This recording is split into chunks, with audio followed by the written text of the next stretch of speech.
हो चुकी हैं, लेकिन लोग आज भी उनकी खूबसूरती की तारीफ करते हैं। जैसे ही रोहिणी ने सिगरेट का एक और कश खींचा, लड़कियों ने उम्मीद भरी आंखों से उसकी ओर देखा। वह उन्हें अपने जीवन के बारे में कहानियां सुनाती रही है। उसने लड़कियों की उत्सुक आंखों को देखा। वे उसकी हर जानकारी को ध्यान से सुन रही थीं। वह 12 साल की थी। उसके पिता हिमाचल की खूबसूरत पहाड़ियों में एक फूल बागान मालिक के यहाँ काम करते थे। उसने उदारता से उन्हें रहने के लिए एक छोटी सी झोपड़ी दी थी। वे संतुष्ट थीं। आखिरकार उनके पास रहने के लिए एक जगह थी, एक नौकरी और लड़कियों के लिए स्कूल। उसके पिता दिन में ज्यादातर समय बाहर रहते थे, अपने बॉस को इधर उधर घुमाते रहते थे। उसकी माँ उनके घर और मालिक के बंगले में खाना बनाने का काम संभालती थी। रोहिणी और उसकी बहन पास के गांव में स्कूल जाती थी और शाम को घर वापस आकर अपनी माँ की रात के खाने में मदद करती थी। एक सुबह उनकी सामान्य दिनचर्या तब टूट गई जब उसकी माँ ने पाया कि उसकी सोने की बालियां गायब हैं। सभी ने घर की तलाशी ली, हालांकि वे उन्हें नहीं पा सके। उसकी माँ हर समय रोती रही और बात करती रही कि उन्हें बालियां खरीदने में कितने सालों की बचत लगी थी। तभी उनके पड़ोसी को एक विचार सूझा। लक्ष्मी दाई महाराष्ट्र के एक छोटे से गांव की रहने वाली एक बूढ़ी विधवा थी। वह अपने पति के साथ नई दुल्हन के रूप में हिमाचल आई थी। जब रोहिणी के माता पिता घर पर नहीं थे और बच्चों को रहने के लिए जगह की जरूरत थी, तो वह बहुत मदद करती थी। लक्ष्मी दाई रोहिणी के पिता को एक तरफ ले गईं और उन्हें गांव में एक मंदिर के बारे में बताया जो उनके घर के पीछे था। अगर उनके परिवार का कोई भी व्यक्ति वहां रहता है तो झुमके चुराने वाले व्यक्ति में इसके लक्षण दिखने लगेंगे। उन्हें तकलीफ होगी और अंततः वे अपना अपराध स्वीकार करके वापस कर देंगे। उनके परिवार ने यात्रा की और रोहिणी 2 सप्ताह तक वहीं रह गई। फिर क्या हुआ? लड़कियों में से एक ने पूछा, क्या तुम लोगों को झुमके मिल गए? दूसरी ने अपने स्वर में अविश्वास जताते हुए पूछा। रोहिणी ने व्यंग्य को नजरअंदाज किया और आगे बढ़ गई। अब यह मंदिर कोई साधारण मंदिर नहीं है। इसके बजाय लोग पूजा करने के बजाय किसी और कारण से यहाँ आते हैं। वे भूत प्रेत से पीड़ित लोगों को लेकर आए और काले जादू से प्रभावित लोगों के इलाज के लिए समारोह आयोजित किए गए। अपने 2 सप्ताह के प्रवास के दौरान रोहिणी को अपनी किशोरावस्था में एक छोटी लड़की याद आई। उसके माता पिता उसे हर दिन लाते थे। वह सुंदर थी। उसके लंबे बाल और पतला शरीर था। उसके तीखे चेहरे थे, काजल से भरी आंखें जो उसकी आंखों को और गहरा करती जा रही थीं, और उसके होंठ सूखने लगे थे क्योंकि वह लगातार अपनी धुन पर नाच रही थी। उसके बाल जमीन पर भयानक तरीके से लहरा रहे थे जबकि संत कुछ प्रार्थनाएं कर रहे थे। रोहिणी ने इस दृश्य को आश्चर्य से देखा। उसने लोगों को बात करते हुए सुना कि छोटी लड़की भूत प्रेत से पीड़ित थी और वे पिछले कई दिनों से यहाँ आ रहे हैं। रोहिणी जल्द ही घर लौट आई। उसने अपने अनुभव के बारे में ज्यादा नहीं सोचा। साल बीत गए। वह दिल्ली चली गई और अपने प्रेमी से मिली।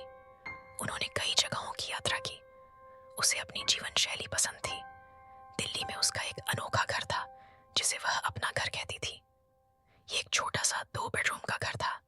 उनके घर में एक हॉल भी था जो 2 लोगों के लिए बड़ा था, और उन्होंने हॉल में रखे बिस्तर पर कई रातें फिल्में देखते हुए बिताईं। उसे कोई परवाह नहीं थी। ये उसका घर था। उसका बॉयफ्रेंड अमेरिका चला गया और रोहिणी को उस मोहल्ले की आदत हो गई। कॉलेज के लड़के हमेशा उसके घर के आसपास घूमने के बहाने ढूंढते रहते थे। उसका बॉयफ्रेंड वैभव एक सीधा साधा और अच्छा लड़का था। वह अक्सर रोहिणी से मंदिर वाली घटना के बारे में विस्तार से पूछता था, लेकिन वह हमेशा मना कर देती थी। रोहिणी ने उसे बहुत पहले ही वह घटना बता दी थी। रुको रुको, क्या यह वही वैभव है जो बगल में रहता था? उन लड़कियों में से एक ने पूछा, जिसे अपनी मौसी के घर पर छुट्टियां बिताने की कुछ यादें थीं और वह वैभव को जानती थी। रोहिणी ने मुस्कुराते हुए हाँ कहा। दिसंबर की उस रात लोग जल्दी सो गए थे। रात बहुत ठंडी थी और रोहिणी ने अपने लिए एक बढ़िया सैंडविच बनाया। उसने लाइट ऑन छोड़ दी और मूवी देखने लगी। लड़कियों ने रोहिणी के चेहरे पर बदलाव देखा और महसूस किया कि उसकी आंखों में डर था। उसे ऐसे देखने लगी जैसे कोई सिनेमा हॉल में मूवी के दिलचस्प होने पर सीट के किनारे पर चला जाता है। रोहिणी बिस्तर पर बैठी सैंडविच का आनंद ले रही थी। बिस्तर पूर्व की ओर था और दरवाजा बाईं ओर था। टीवी हॉल के दूसरे छोर पर था। पीछे की दीवार पर चित्र लगे थे और यात्रा किए गए देशों की कुछ यादें थीं। कोई भी टीवी देखते हुए तिरछी नजर से दरवाजे को देख सकता है। रोहिणी जब टीवी देख रही थी तो उसे लगा कि कमरा ठंडा हो रहा है। उसे लगा कि दरवाजा बंद नहीं है। उसने अपना ध्यान दरवाजे की ओर लगाया और स्तब्ध रह गई। उसने देखा कि लड़की दरवाजे पर खड़ी है। 20 साल पहले वाली वही लड़की। उसके लंबे बाल जो जमीन पर लहराते थे अब बड़े करीने से लट में बंधे हुए थे और सामने की ओर थे। उसका चेहरा डर से भरा था और आंखें गहरी और काली थीं। उसके सूखे टूटे और खून से सने होठों पर डरावनी मुस्कान थी। बस खड़ी होकर रोहिणी को देख रही थी। कुछ दिनों बाद वैभव रोहिणी से मिलने आया।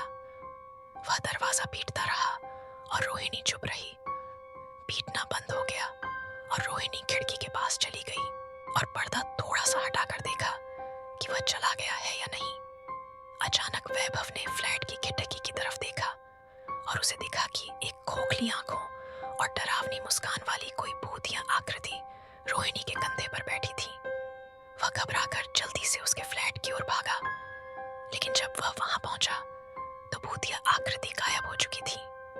उसने सबसे पहले रोहिणी से पूछा कि उसने दरवाजा क्यों नहीं खोला और फिर बताया कि उसने उसके कंधे पर किसी को बैठे देखा था। इस पर रोहिणी ने कहा कि वह दरवाजा खोलने ही वाली थी, लेकिन उससे पहले तुम चले गए, इसलिए मैंने तुम्हें खिड़की से पुकारने की कोशिश की। लेकिन उसने किसी के कंधे पर बैठने वाली बात पर कोई प्रतिक्रिया नहीं दी।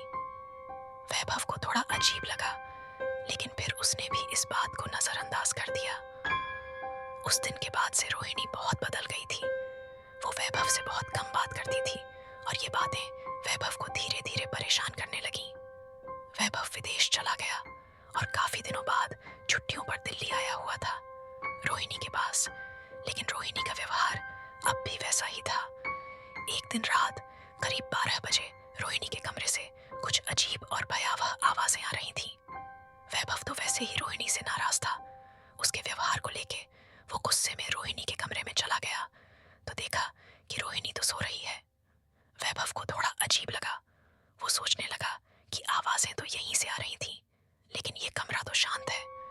फिर उसके पीछे से रोहिणी की आवाज आई कि वैभव, मुझे नींद नहीं आ रही है, कहाँ हो तुम? इतना सुनते ही वैभव के होश उड़ गए। उसने देखा कि अब तक जो रोहिणी के रूप में वहां बिस्तर पे सोई हुई थी वो अचानक हवा में तैरने लगी। उसका चेहरा अचानक बदल गया, ठीक वैसे ही जैसा वैभव ने पहली बार देखा था। वही खोखली आंखें, बिखरे बाल और वही भयानक मुस्कान। वो तेजी से वैभव की तरफ बढ़ने लगी तो वैभव ने घबराकर दरवाजा बंद कर दिया और भाग के रोहिणी के पास जा पहुंचा। उसने रोहिणी से सारी बात बताई, लेकिन रोहिणी बिल्कुल सामान्य व्यवहार कर रही थी, जैसे कि वैभव पागल हो और बेकार की बातें कर रहा हो।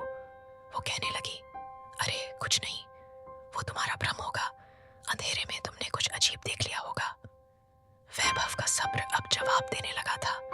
उसने थोड़े गुस्से में रोहिणी से पूछा, मैं देख रहा हूँ, जब से मैं तुमसे उस दिन फ्लैट में मिलने आया था तब से ही तुम बदल गई हो।